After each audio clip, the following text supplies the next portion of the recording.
العالمين وعلى جميع المسلمين والمسلمات أن الله يتغشاهم من رحمه المغفرة ويعيد علينا من بركاتهم وأسرارهم ونفحاتهم وخصوصياتهم وكراماتهم ويحمينا بحمايته في الدين والدنيا والآخرة على ما نوى به سلفنا الصالح بسر النبي وآل النبي بسر سورة الفاتحة. أعوذ بالله من الشيطان الرجيم. بسم الله الرحمن الرحيم. الحمد لله رب العالمين الرحمن الرحيم مالك يوم الدين إياك نعبد وإياك نستعين الصراط المستقيم صراط الذين أنعمت عليهم غير المغضوب عليهم ولا الضالين. السلام عليكم ورحمة الله وبركاته. بسم الله الرحمن الرحيم. الحمد لله رب العالمين وبه نستعين على أمور الدنيا والدين والصلاة والسلام على أشرف الأنبياء والمرسلين سيدنا ومولانا محمد وعلى آله وصحبه أجمعين. سبحانك لا علم لنا إلا ما علمتنا إنك أنت العليم الحكيم. ولا حول ولا قوة إلا بالله العلي العظيم. ولا حول ولا قوة إلا بالله العلي العظيم. ولا حول ولا قوة إلا بالله العلي العظيم. رب اشرح لي صدري ويسر لي أمري واحلل عقدة من لساني يفقهوا قولي وارزقني الفهم القوي وسدد لساني واهد قلبي بحق سيدنا محمد صلى الله عليه وسلم. قال المصنف رحمه الله تعالى ونفعنا به وبجميع علومه في الدارين آمين.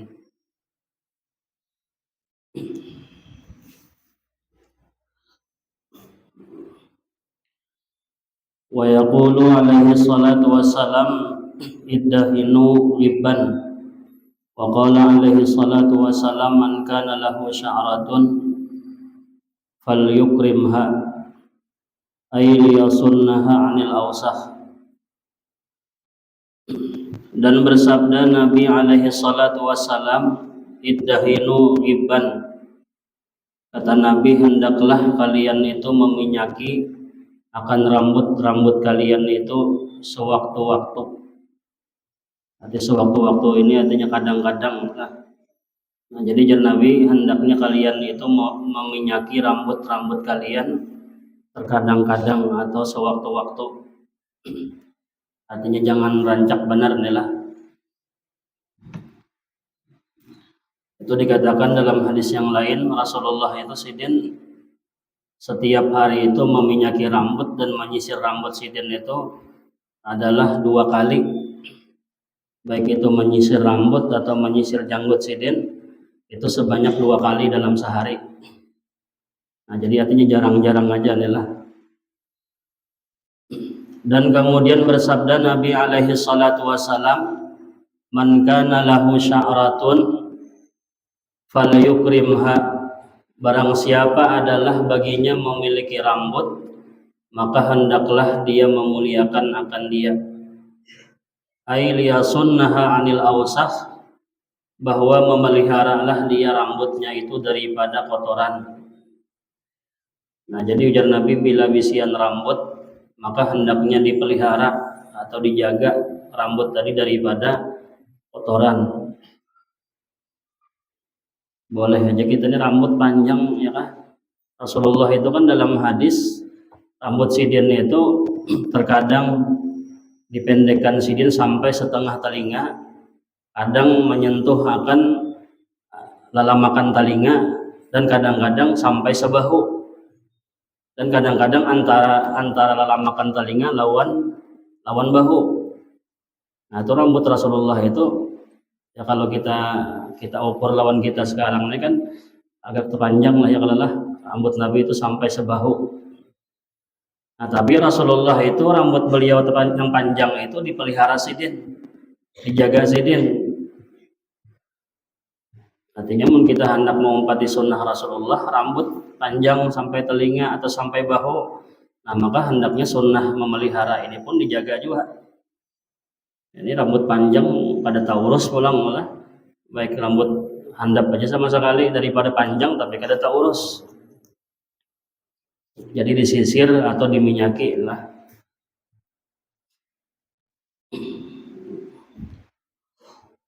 Dan Rasulullah itu sifat rambut sidin itu dikatakan agak bergelombang. Nah, bergelombang itu artinya ikal kada juga, tapi lurus nang kaku kada juga. jadi agak bergelombang sedikit. Itu dikatakan di hadis itu lam yakun bil ja'di wala bil basti, lam yakun bil ja'di wala bisibti. Rambut Nabi itu, ujar Anas bin Malik, tidak terlalu keriting dan tidak juga terlalu lurus. Ya tadi lurus cuman ada bergelombang sedikit, lurus kaku kada jua, keriting bener kada jua. Dan panjangnya itu kadang-kadang setengah telinga, kadang sampai menyentuh lelamakan telinga, kadang antara telinga dengan bahu, dan terkadang Nabi memanjangkan sampai bahu panjangnya. Dan ujar Ali bin Abi Thalib, aku tidak pernah melihat seorang laki-laki itu yang berpakaian jubahnya berwarna merah, dalam riwayat berwarna hitam, yang rambutnya sampai sebahu, yang lebih tampan daripada Rasulullah ya Sayyidina Ali. Nah, jadi Rasulullah itu rambut panjang, tapi Sidin terpelihara, rambut Sidin dijaga Sidin dengan disisir Nabi, dengan diminyaki oleh Nabi. Dan rambut Nabi itu dikatakan juga ada hubannya, ada huban. Ada sahabat yang sampai menghitung itu, dikatakan ada riwayat mengatakan hubannya 14 helai, ada yang mengatakan 17, ada yang mengatakan 18, ada yang mengatakan riwayat lain 20, dan riwayat yang paling banyak itu mengatakan 30 jumlah huban Nabi yang ada di rambut lawan di janggut Sidin. Jadi Nabi Muhammad itu sedikit aja bisian huban.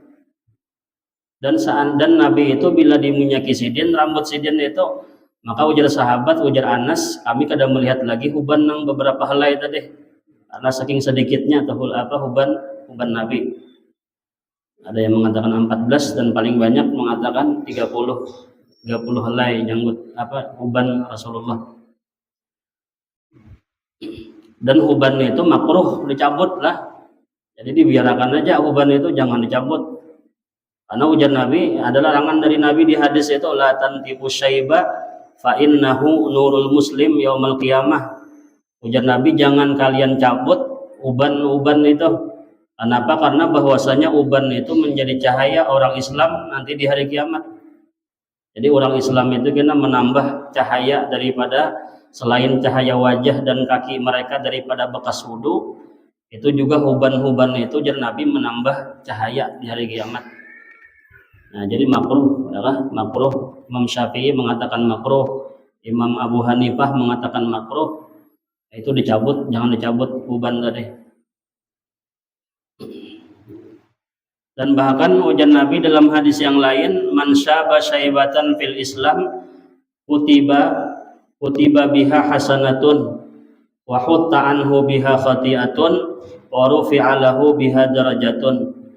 Barang siapa, ujar Nabi, nang berhuban akan satu huban dalam beragama Islam, maka ditulislah daripada setiap helai uban itu satu kebaikan, dan dihapus daripadanya satu dosa, dan diangkat daripadanya itu satu derajat.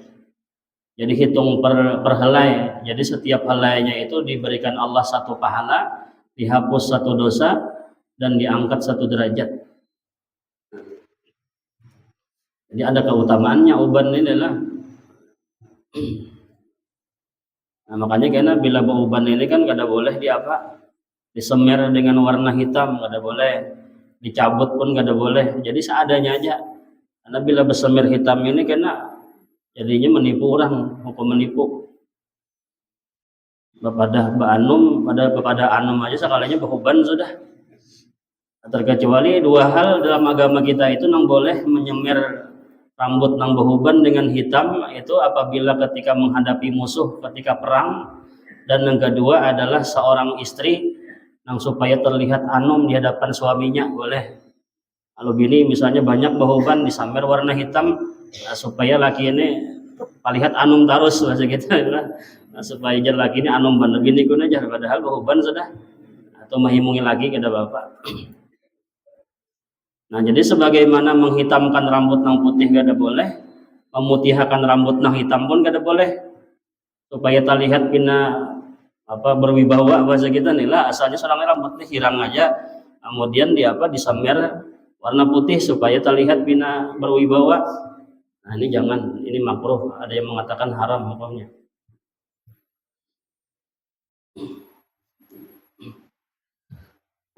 Dan orang yang beruban ini kan biasanya identiknya itu dengan umur tuha ya Allah. Nah umur tuha itu ada keutamaan juga. Bahkan dalam hadis kudusi itu ujar Allah mengatakan, aku malu ujar Allah menyiksa hambaku yang mana hambaku itu sudah tuha.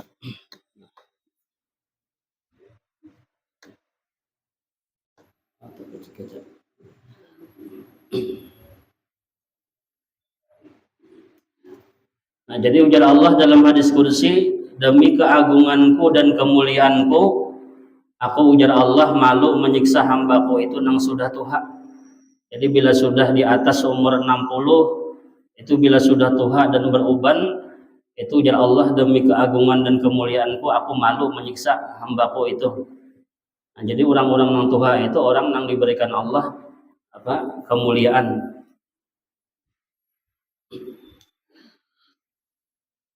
Nah, kemudian wadakhala alaihi rajulun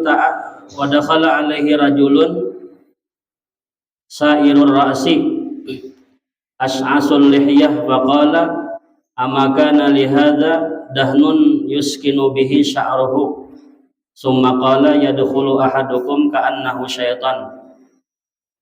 Dan telah masuk kepada Nabi oleh seorang laki-laki sahabat yang mana rambutnya itu usang asing, kemudian as'asal lihyah, kusut janggutnya. Ini rambutnya sudah usang asing, kemudian janggutnya pulang kusut. Kemudian Nabi bersabda, ujar Nabi, tidakkah memiliki minyak laki-laki ini, ujar Nabi, untuk membaguskan akan rambutnya? Ada bisian minyak ka ikam jan Nabi ini, ditegur Nabi nih, ikam rambut pina usang asing, janggut pina ada aturan lagi, janggut nih kada urus. Ada bisian minyak aja Nabi gasan dibaiki tenah diurus. Kemudian Nabi berkata lagi, ujar Nabi, masuk salah seorang dari kalian ini seolah-olah dia itu seperti syaitan. Ujar Nabi, ikam ini mirip benar syaitan bahasa kita tah. Rambut kada tak urus, janggut kada tak urus. Nabi berkomentar agak sedikit pedas, mau sedikit lawan sahabat tadi. Ujar Nabi, ikam ini mirip benar lawan syaitan. Nah, artinya bisa silahkan aja kita tuh bila hendak mencontoh Nabi, sunnah Nabi rambut panjang silahkan, tapi tadi diurus ya kan. Asani, kemudian yang kedua, ini termasuk daripada sesuatu kotoran yang ada di bagian tubuh kita lah, yang wajib kita itu membersihkan, adalah ma yajtami'u minal wasakh fi ma'atifil udun, sesuatu kotoran yang terkumpul daripada daki di pelipatan telinga. Nah ini termasuk juga yang kita disuruh itu membersihkan sesuatu kotoran yang terkumpul di mana, di pelipatan dalam lubang telinga. Wal mashu yuzilu ma yadhharu minhu, dan menyapu itu adalah menghilangkan sesuatu yang nampak daripadanya. Nah makanya kita di antara sunnah yang disunnahkan dalam wudu itu kan adalah membasuh telinga. Ini supaya apa? Supaya menghilangkan kotoran yang di telinga tadi. Dan caranya pun nanti kan diputar-putar ya kan, di lingkaran lubang telinga itu diputar. Kadang yang begetil sini aja nih, kan kadang-kadang wudu itu begetil di lamakannya ini aja. Nah, pada sunnahnya itu kan adalah diputar jari kita telunjuk ini, kita putar di lingkaran lubang telinga yang di dalamnya nih. Nah ibu jari ini kena menggosok nang di bagian luar sini. Artinya nang di lingkaran-lingkaran lipatan-lipatannya itu dibersihkan. Wa ma yajtami'u fi qa'ri simahi, dan apa-apa kotoran yang terkumpul di lubang telinga. Nah ini juga termasuk dihilangkan, disuruh kita menghilangkannya, baik nang zahir di luar telinga ataupun nang terkumpul di dalam lubang telinga. Fayam bagi ayam dhifa birifkin, maka seyogianya kata Imam Ghazali bahwa membersihkanlah ia dengan lemah lembut. Indal khuruji minal hamami, ketika keluar ia daripada kamar mandi. Fa inna kasrata dzalika rubbama tadurru bisam'i, karena bahwasanya banyaknya itu kotoran di telinga tadi terkadang akan dapat merusak pendengaran. Nah, entah di telinga atau bila kebanyakan di lubang telinga bisa terganggu karena pendengaran kita gara-gara kebanyakan tahi telinganya. Nah, jadi dihilangkan lah nang kotoran di telinga nih. Kan wah ini ada kalau nang pembersih itu nang ketembat apa segala macam itu kan, atau pakai kain biasa lah dibersihkan nang nampak-nampaknya. Kemudian asalisu yang ketiga, ma yajtami'u fi dakhilil anfi, sesuatu yang terkumpul di dalam lubang hidung, minar rutubatil munaqidah al multasiqah bi jawanibihi, yang berbentuk basah, sesuatu yang terkumpul di lubang hidung daripada yang basah-basah yang terkumpul dia melekat di samping-samping hidung lah, di kelilingan hidung nih. Artinya nang apa bekas ingus-ingus segala macam nang basah-basah itu kan perlu dihilangkan, dibuang. Wa yuziluha bil istinsyaqi wal istinsari, dan menghilangkannya itu dengan memasukkan air ke dalam hidung, wal istinsar, kemudian dengan menghembuskannya. Nah, ini termasuk juga yang disunahkan ketika berwudu itu kita beristinsyak, setelah kita berkumur-kumur kemudian memasukkan banyu ke dalam hidung dan kemudian dihembuskan. Ini agar apa? Agar kotoran yang di lubang hidung itu hilang atau bersih.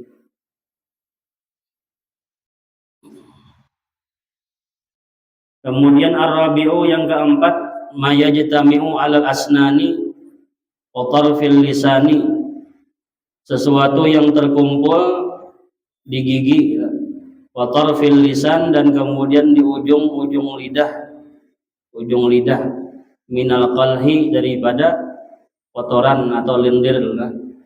Fayuziluhu siwaka, maka fayuziluhu siwaku wal madmadatu, maka menghilangkan itu kotoran di gigi dan di lidah tadi dengan bersiwak dan kemudian dengan berkumur-kumur. Waqad dzakarnahuma, dan sungguh telah kami sebutkan keduanya. Masalah siwak ini sudah disebutkan oleh Imamul Ghazali. Nah, ini pun juga menghilangkan kotoran ini ada di dalam berwudu. Nah, jadi berwudu itu memang anggota yang zahir dibersihkan, dan hakikat di balik membersihkan zahir itu sebenarnya membersihkan dosa-dosa yang di anggota wudu. Jadi bersiwak lah. Setelah bersiwak itu kita dapat semalam membaca bismillah, membasuh telapak tangan, kemudian berkumur-kumur, memasukkan banyu ke dalam hidung. Nah, ini semuanya sunnah-sunnah yang disunahkan sebelum kita memulai berwudu.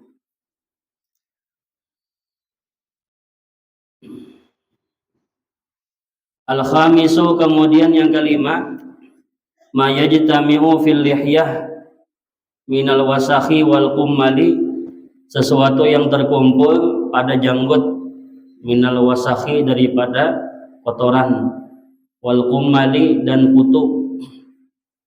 Nah, bisa juga lah janggut mungkin berkutu lah. Ini orang Arab itu kan tabal janggut nih, anak sama lawan rambut bahasa kita. Nah, ini termasuk juga yang kotoran-kotorannya itu pun ada karena di bagian janggutnya itu.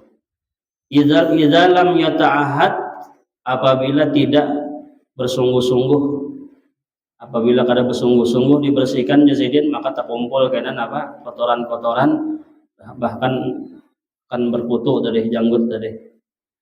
Wa yustahabbu izalatu dzalik, dan disunahkan menghilangkan itu bil ghusli, dengan dibasuh, wa tasrihi, dan kemudian disuroi, bil musti, dengan suroi. Nah, jadi disunahkan karena menyuroi janggut gitu. Atau jakanya pas berwudu itu diselat-selati dengan jari-jari tangan. Ya, ini bagi yang berjanggut tabal lah, memang kita nang ada berjanggut nang kayak orang Arab ini, aduh sahabat suroi-suroyan kan kira-kira ya Allah pakai tangan gitu aja. Ini bila janggut ditabal, ibak di sini nah. Nah, ini kena dibersihkan dengan disuroi. Wa fil khabaril masyhur, dan dalam khabar yang masyhur, annahu sallallahu alaihi wasallam, bahwasanya Nabi bersabda, bahwasanya Nabi sallallahu alaihi wasallam la yufariquhu al musta wal midra wal mir'ah fi safarin wala hadarin, bahwasanya Nabi sallallahu alaihi wasallam itu tidak memisahi beliau dengan suroi dan tidak memisahi dengan lading dan cermin, baik di waktu beliau berlayar ataupun di waktu hadar, di waktu berdiam di rumahnya kita. Nah, ini termasuk adatnya orang Arab itu biasanya bila kemana-mana itu suroi dibawa, membawa suroi, ada yang membawa lading, membawa cermin. Ini kan karena mereka tuh janggut tabal, rambut mungkin ada yang panjang juga, apa? Jadi satu mat kena di suroi rambut atau janggut tadi. Jadi membawa suroi, membawa cermin, ada yang membawa lading. Wahia sunnatul Arab, dan membawa suroi dan cermin lading tadi ini adalah adatnya orang Arab. Nah, kebiasaan orang Arab itu memang ada berpisah daripada suroi tadi.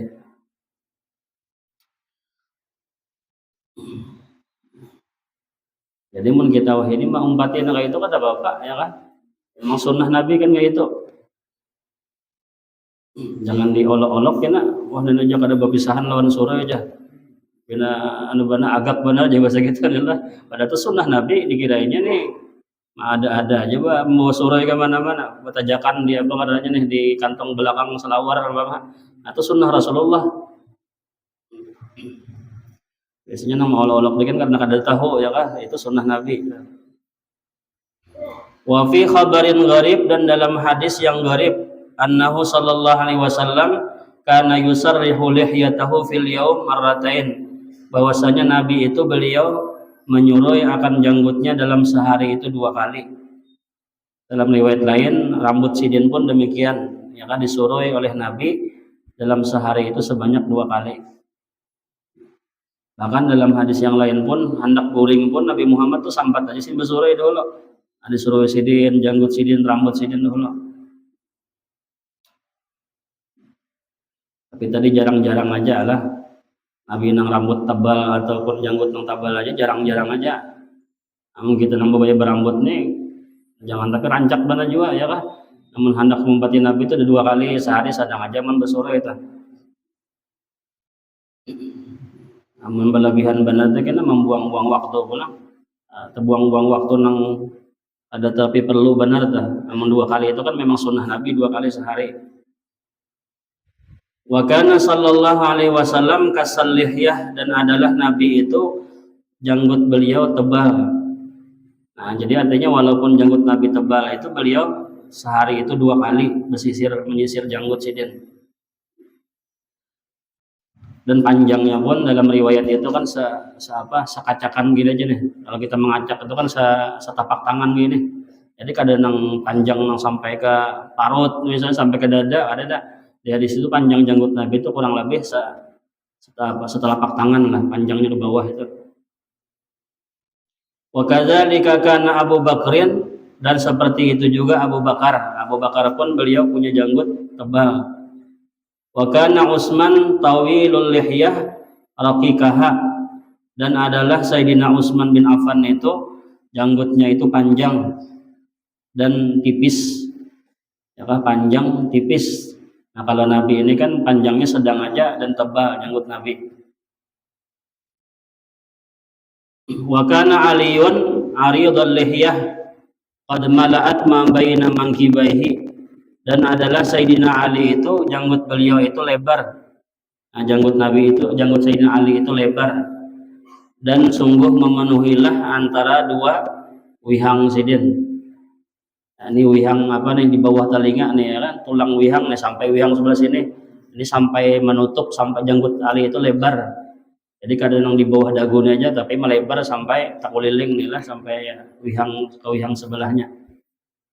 Itu sifat janggut Sayyidina Ali lebar. Wa fi hadisin aghrab minhu, dan di dalam sebuah hadis yang gharib, yang lebih gharib daripada itu, qalat Aisyah radhiyallahu anha, pernah berkata Siti Aisyah radhiyallahu anha, ijtama'a qaumun bi babi Rasulillah fa kharaja ilaihim fara'aituhu yatla'u fil hubbi yusawi min ra'sihi wa lihyatihi fa qultu aw taf'al dzalik ya Rasulullah qala na'am innallaha yuhibbu min 'abdihi ayatajammala li ikhwanihi idza kharaja ilaihim. Kata Siti Aisyah, pernah berkumpul di satu kaum di depan pintu Rasulullah. Jadi ini ada sahabat Nabi, ini tamu Rasulullah, banyak orangnya, 10 orangan lah. Berkumpul di depan pintu rumah Rasulullah.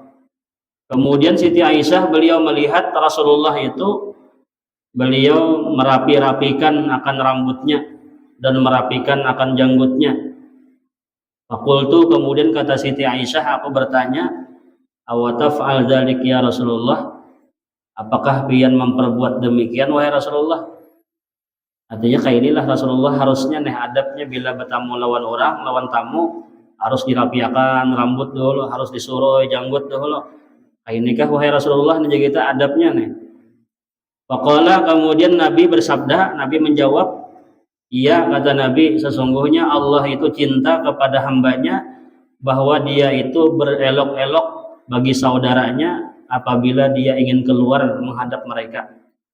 Nah, jadi jangan Nabi kita nih bila hendak bertemu lawan dan sanak kita sesama muslim, nah berelok-elok itu sesuatu yang dicintai Allah.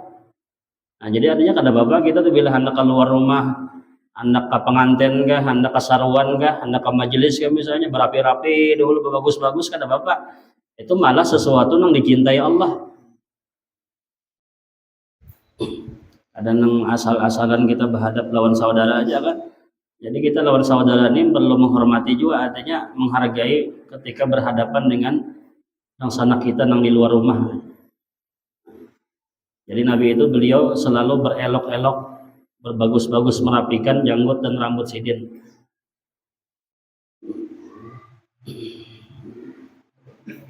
Wal jahilu, dan orang yang jahil berkata nih, rubbama yadhunnu anna dzalika min hubbi tazayyun linnas qiyasan ala akhlaqi ghairihi wa tashbihan lil malaikah. Dan orang jahil berkomentar tentang ini hadis yang Nabi tadi bila hendak keluar bertemu sahabat sidin selalu berelok-elok. Nah, orang jahil, ujar Imam Ghazali, menyangka bahwasanya Nabi itu melakukan itu karena senang berhias-hias di hadapan manusia, karena menghias atas akhlak yang selain daripada Nabi. Nah, ini ujar Imam Ghazali ini salah memaham, artinya Nabi itu berhias-hias itu bukan karena hendak supaya dipuji orang, bukan supaya hendak bapak kita tuh pamer-pamer kada.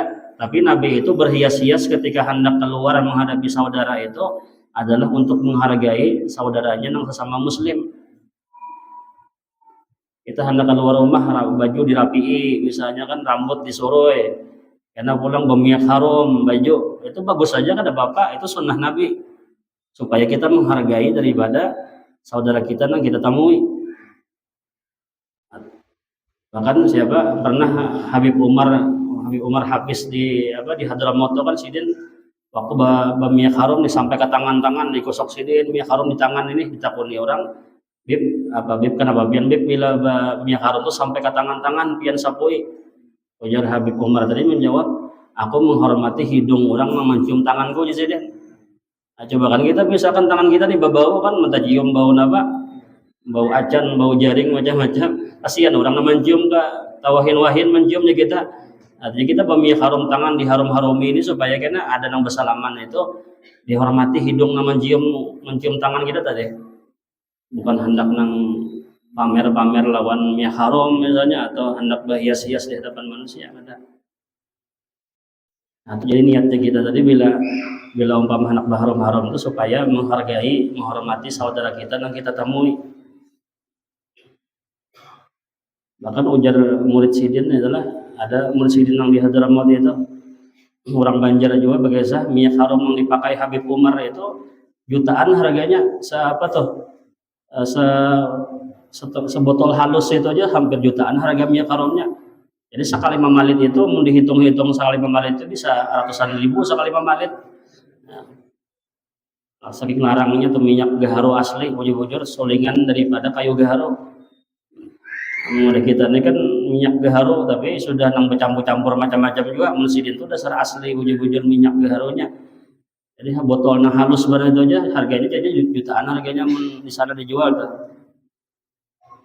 Nah itu untuk apa? Untuk menghormati tadilah menghormati saudara sidin. Nah jadi orang jahil itu mengira, kata Imam Ghazali, apa yang dilakukan Nabi itu adalah karena Nabi itu senang berhias-hias atau berpamer-pamer di hadapan manusia. Nah ini sangkaan orang jahil. Wa tasbihan lil malaikah, dan mereka ini menyangka Nabi itu harusnya menyamai dengan malaikat. Hati malaikat ini kan kada tahu pang nang benapsu apa segala macam kada ada. Kalau malaikat itu hendak nang berhias-hias kada ada. Nah ini juga sangkaan yang salah juga. Nabi Muhammad ini kan manusia biasa juga, cuman beliau seorang rasul yang diberikan Allah wahyu. Bedanya lawan kita tah. Kalau Nabi Muhammad ini sama manusia yang kayak kita juga. Jadi kada kawan Nabi itu disamakan lawan malaikat. Wahai hata, dan sungguh jauh jasidan adalah faqad kana Rasulullah ma'muran bid-da'wah wa kana min wadhaifihi ayyas'a fi ta'zimi amri nafsihi fi qulubihim kaila tazdarihi nufusuhum. Adalah Rasulullah itu beliau menyuruh dengan berdakwah, menyuruh untuk menyampaikan agama. Wa kana, dan adalah daripada perkaraannya Nabi, perkaranya orang yang berdakwah itu bahwa dia berusaha pada membesarkan perkara dirinya di dalam hati-hati mereka supaya tiada menjauhlah nafsu-nafsu mereka. Nah, artinya Nabi itu kan menyuruh kita ini agar berdakwah, menyampaikan agama yang dibawa oleh Rasulullah. Nah, orang yang berdakwah itu menyampaikan agama itu perlu dia itu membesarkan akan dirinya. Arti membesarkan diri itu artinya berhias-hias dalam pakaian kah, dalam penampilan kah, supaya hati-hati orang yang kita ajak berdakwah ini supaya tertarik lawan diri kita. Artinya kan apa-apa Nabi Muhammad tuh kalau keluar rumah dengan berhias-hias ini supaya apa? Supaya sahabat-sahabat itu menjadi tertarik dengan penampilan Rasulullah. Akhirnya banyak orang yang mau partisipasi. Wa yuhsinu suratahu fi a'yunihim wa yahsunu suratuhu, dan menjadi baguslah rupanya pada pandangan-pandangan mereka. Kaila tastaswiruhu ayunuhum fayunafiruhum dzalik, supaya tidak menghinakanlah oleh pandangan mereka itu, maka menjadi liarlah atau menjauhlah mereka daripada itu. Nah jadi niat kita bagus-bagus berapi-rapi tadi ketika hendak berdakwah itu supaya apa? Supaya orang yang melihat ini menjadi tertarik, ya kan? Supaya hati-hati yang memandang itu tidak menghinakan kepada orang yang membawa dakwah agama Islam. Dan di ayat surah Al-Muddatsir itu pun Rasulullah kan disuruh apa? Ya ayyuhal muddatsir qum fa'andzir wa rabbaka fakabbir wa siyabaka fatahhir. Nah, ketika itu Nabi Muhammad setelah datang daripada Gua Hira, balik ke rumah, Rasulullah itu berselimut karena gemetar bertemu lawan malaikat Jibril. Nah, ketika berselimut itu datang pulang Jibril menemui Rasulullah. Ujar Jibril mengatakan membawa wahyu nih, wahai orang yang berselimut, bangunlah dan berilah peringatan dan bertakbirlah kepada Tuhanmu dan pakaianmu bersihkanlah. Artinya Nabi ini disuruh berdakwah karena beliau ini sudah menjadi seorang rasul, dan ketika berdakwah itu Allah menyuruh wasiyabaka fatahhir, dan pakaianmu ujar Allah bersihkanlah. Artinya dalam menyampaikan dakwah ini perlu kita berpakaian itu nang rapi, nang bagus supaya orang nang kita ajak untuk agama Islam ini supaya tertarik, ya kan. Namun gurunya aja kada aturan kena pakaian, ya kan. Misalnya penampilan bina usang asing, rambut kada besuruh-suruyan misalnya. Nah, orang bukan memandang masalah itu, cuman melihat penampilan pun dirinya jadi orang kada tahu urus, apalagi nak mengurusi orang macam kita kan. Dan Nabi itu ketika datang di kota Mekah, di kota Madinah, ketika datang di kota Madinah, itu Abu Sufyan yang ketika itu masih ada berislam, masih kafir dengan Islam, itu ketika memandang wajah Rasulullah dari kejauhan, itu langsung komentar daripada si Abu Sufyan itu mengatakan, falamma ra'aituhu alimtuhu annahu laisa biwadhin kadzab. Ujar beliau mengatakan, manakala aku melihat wajah Rasulullah dari kejauhan, aku langsung memberi penilaian bahwasanya Muhammad ini orangnya bukan pendusta. Dari penampilannya pun, dari wajahnya pun, ini sudah dapat ditebak, ujar Abu Sufyan, ini pasti agama yang dibawa Nabi Muhammad ini orangnya jujur, orangnya jujur. Nah, itu penilaian Abu Sufyan itu karena melihat penampilan Rasulullah, orangnya rapi, orangnya bagus, orangnya bersih. Akhirnya Abu Sufyan yang ketika itu kafir langsung berislam di hadapan siapa? Rasulullah.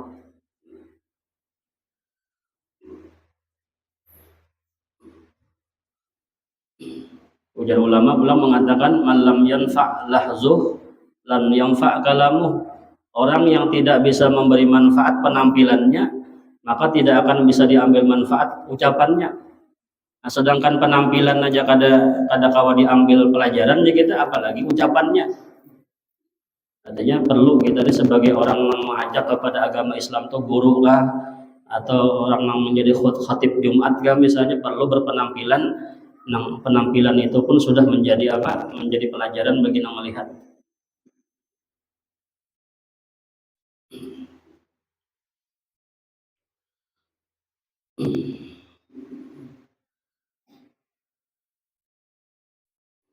Wa yata'allaqul munafiqun bidzalik fi tanfirihim wa hadzal qasdu wajibun ala kulli alimin tasda li da'watil khalqi ila Allah azza wa jalla wa huwa ayyura'iya min zahirihi ma la yujibu nafratan nas anhu wal i'timada fi misli hadhihi al umur ala niyah. Dan ini tujuan, kata Imam Ghazali, tujuan yang berhias-hias tadilah ketika berdakwah itu wajiblah wajasidin atas orang yang berilmu, yang dia itu berpenampilan ketika mengajak makhluk kepada Allah, dan dia itu memelihara daripada bagian zahirnya sesuatu yang tidak mewajibkan akan larinya manusia daripadanya, dan berpegang pada seumpama ini adalah perkara adalah tergantung kepada niat.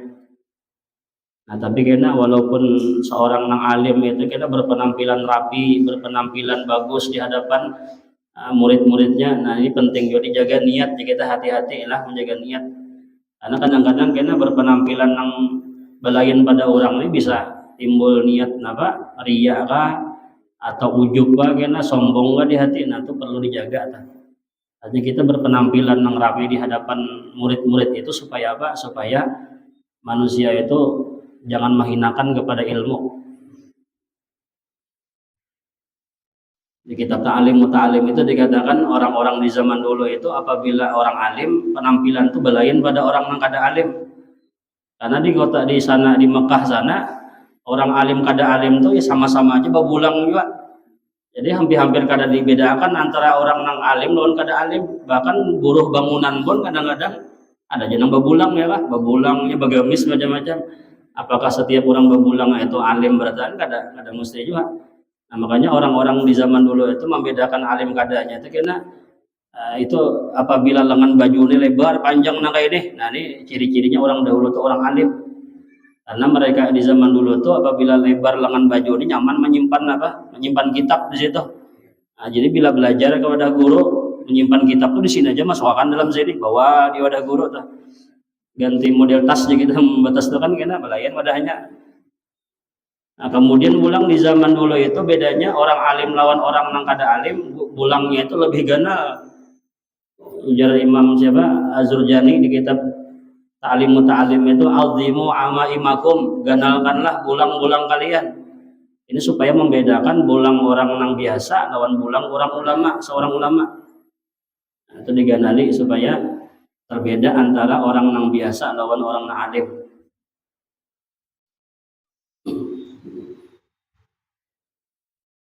Nah, tapi bila kita hendak berulang juga mengumpati nang sunnah Nabi ini lah. Nah, ini hati-hati ujar guru tuh bila babulang ini kalau bila kada kau menjaga hati aja bang, silakan aja babulang bila hendak babulang nang kaya sunnah Nabi. Tapi nang kita karasina sunnah, tapi hati kada kau dijaga, lebih baik kita wajib menjaga hati ya kan. Menjaga hati itu kan hukumnya wajib. Bila kita babulang ini kan sunnah Nabi aja, mengarasi nang sunnah, terlanggar nang wajib, lebih baik kita mengambil nang wajib daripada nang sunnah. Ya mun kalau menjaga hati silakan hendak babulang ya kan nang kaya kataraan ayam bagananya bulang ada bapak. Tapi menurut sampai ini kada apa rasanya babulang. Namun ijazah babulang banyak aja ambil on guru-guru. Hampir berapa guru nang ulama ambil ijazah babulang, cuman rasa kada kawa rasanya lagi. Dan orang bahari itu ada nang apabila belum hafalnya kitab Bidayatul Hidayah ada mau babulang. Kita tahu kitabnya namun tahu kita Bidayatul Hidayah apalagi sampai paham, sampai tamat, sampai hafal bagiannya.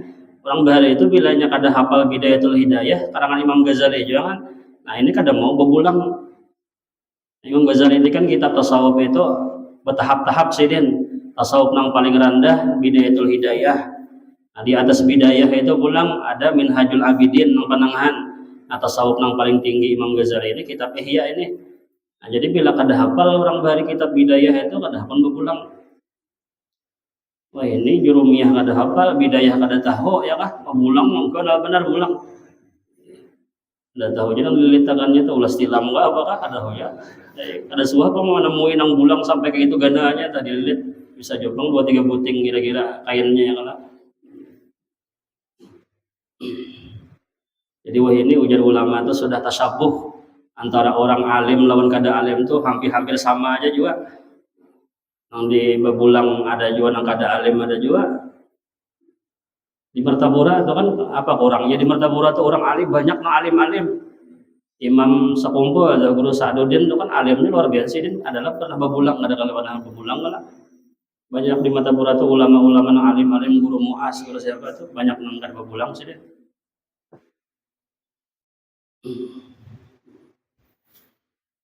Jadi intinya ini masalah apa nih? Masalah hati di Imam Ghazali tadi lah. Karena itu termasuk amrul batiniyah, perkara nang di hati. Ya, silakan hendak berpenampilan nang belayan pada orang asalkan kau menjaga hati. Fa innaha a'malun fi anfusiha taksibul awsab minal maksud. Karena bahwasanya amal pada diri itu atau pada hati itu akan mengusahai sifat-sifat yang dimaksud. Fatazayyunu ala hadzal qasdi mahbubun.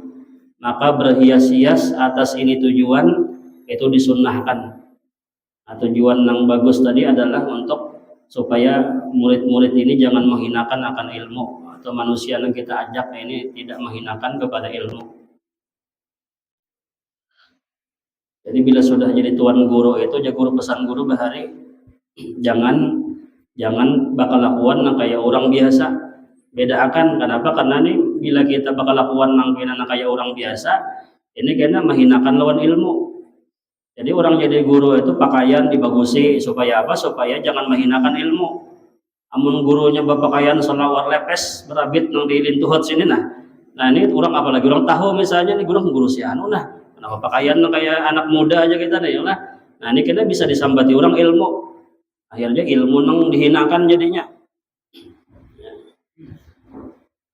Kalau duduk ulang misalnya saruan dah, amun terlalu bina memojok pada juga nang di anu bisa disambati orang juga, tahinakan juga ilmu kena. Jadi masing-masing letakkanlah keadaan diri kita ini di tempat nang sesuai dengan keadaan kita. Bila orang alim di muka andakannya kan, nah, bila orang nang kada alim tak ke belakang sedikit dah.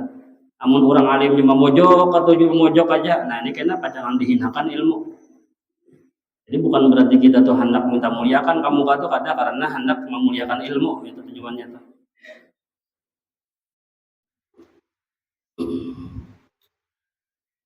Dan dikatakan juga oleh ulama orang nang alim itu kan jadi contoh orang banyak. Maka perbuatan dosa halus itu bagi orang alim itu karena kada ada bagi dia tuh dosa halus. Itu dosa halus itu jadi ulama menjadi dosa ganal dengan 3 sebab. Pertama, apabila dosa halus itu dilakukan terus-menerus, maka dosa halus menjadi dosa ganal. Yang kedua, pulang dosa halus itu apabila dihina-hinakan, disepelekan, itu menjadi dosa ganal jadinya.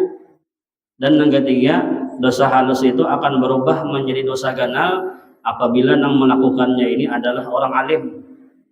Jadi bagi orang yang alim, orang yang menjadi panutan orang banyak, ini bagi si dia ini kan ada dosa halus. Kenapa?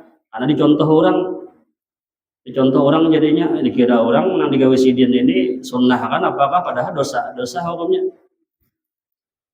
Tuan guru misalnya bedom di apa nih di gardu misalnya, bedom misalnya nih lah, orang awam ini kan memandang orang tuan guru bedom juga ajin, bedom ini sunnah ya orang nih. Nah akhirnya timbul bedom orang sakampungan. Nah gara-gara kelakuan tuan guru tadi mencontohkan. Nah jadi harus belain kelakuan jadi guru itu belain, jangan tapi kelakuan yang aneh-aneh karena dituruti orang, karena sidin kan jadi contoh orang banyak. Orang awam ya wajar-wajar aja, orang awam kan, orang jahil. Nah tapi kalau orang alim ini penampilan kemudian pulang kelakuan tuh perlu dijaga.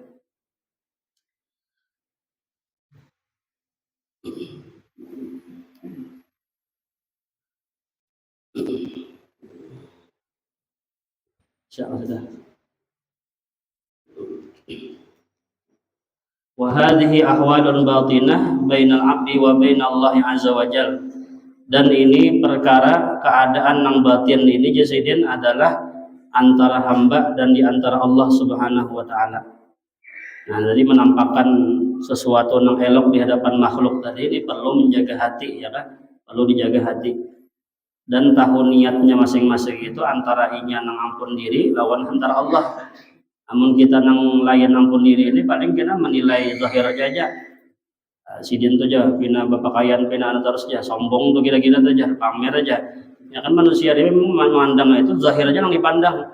Tapi kalau orang nang ampun diri, masing-masing tahunya niatnya apa? Antara inya lawan Allah nang tahu niatnya.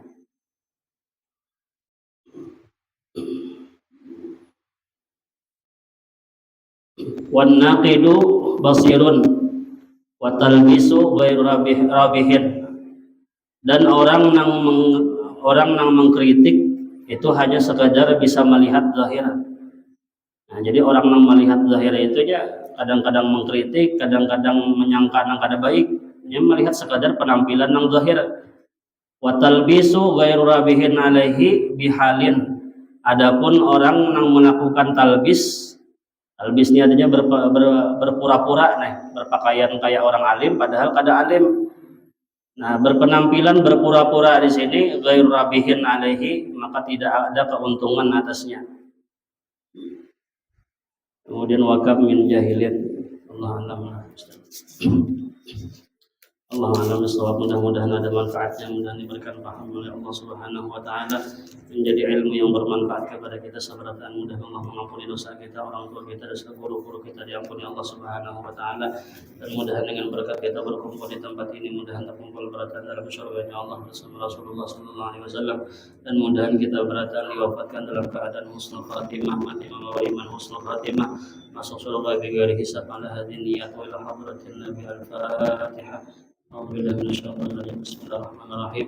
Alhamdulillahirabbil alamin arrahmanir rahim maliki yaumiddin iyyaka na'budu wa iyyaka nasta'in ihdinas siratal mustaqim siratal ladzina an'amta 'alaihim ghairil maghdubi 'alaihim waladdallin. Bismillahirrahmanirrahim. Alhamdulillahirabbil alamin. Allahumma shalli wa sallim ala sayyidina Muhammadin wa ala alihi wa sahbihi ajma'in. Allahumma anfa'na bima 'allamtana wa 'allimna ma yanfa'una wa zidna ilma wa zidna ilma wa zidna ilma. Allahumma arzuqna al-ikhlas fi talabil ilmi wa fi nashrihi wa fi jami'i ta'at. اللهم استر عيوبنا وعيب معلم عنا ولا تذهب بركات علومهم عنا. ربنا آتنا في الدنيا حسنة وفي الآخرة حسنة وقنا عذاب النار وادخلنا الجنة مع الأبرار يا عزيز يا غفار يا رب العالمين. وصلى الله على سيدنا محمد وعلى آله وصحبه وسلم. الحمد لله رب العالمين. تقبل الله منكم إنكم تقبل يا كريم.